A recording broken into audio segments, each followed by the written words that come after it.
বন্ধুরা আজকে বানাচ্ছি মাটন। নিয়ে নিয়েছি পেঁয়াজ আর এখানে একটু কেটে নেব টমেটো। পেঁয়াজ আর টমেটো একসাথে আমি পেস্ট করে নেব। আর এখানে কেটে নেব মাংসে দেওয়ার জন্য একটু আলু। তো আলু আমি এখানে ছোট ছোট সাইজে চারখানা নিয়েছি। এই যে দেখুন চারখানা, তবে সাইজে খুবই ছোট ছোট। আর এইখানে নিয়ে নিয়েছি মাটন। তো মাটনের মধ্যে পেঁয়াজ আর টমেটো আমি যতটা লাগে ততটাই দেবো। এখানে দিয়ে দিলাম জিরে আদা বাটা, জিরে আদা ধনে, আর মশলার পরিমাণটা কিন্তু খুব কম রেখেছি।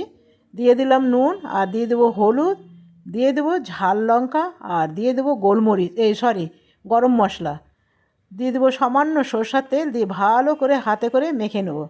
এরপরে কড়াইয়ের মধ্যে তেল দিয়ে দিয়েছি। এবারে আলুগুলো একটু প্রথমে ভেজে নেব। সাথে দিয়ে দিলাম নুন আর হলুদ।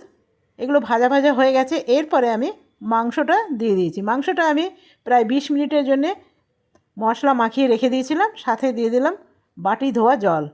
এটা ভালো করে কষিয়ে নিতে হবে। তো দেখুন বন্ধুরা, কষানো আমার হয়ে গেছে। এরপরে এটাকে দিয়ে দেবো কুকারের মধ্যে।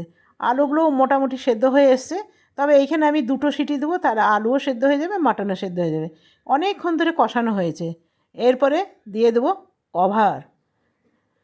তো বন্ধুরা, আমার সিটিটা বেরিয়ে গেছে। চলুন একবার মাংসের লুকটা দেখায়, আমিও দেখি যে কীরকম হয়েছে।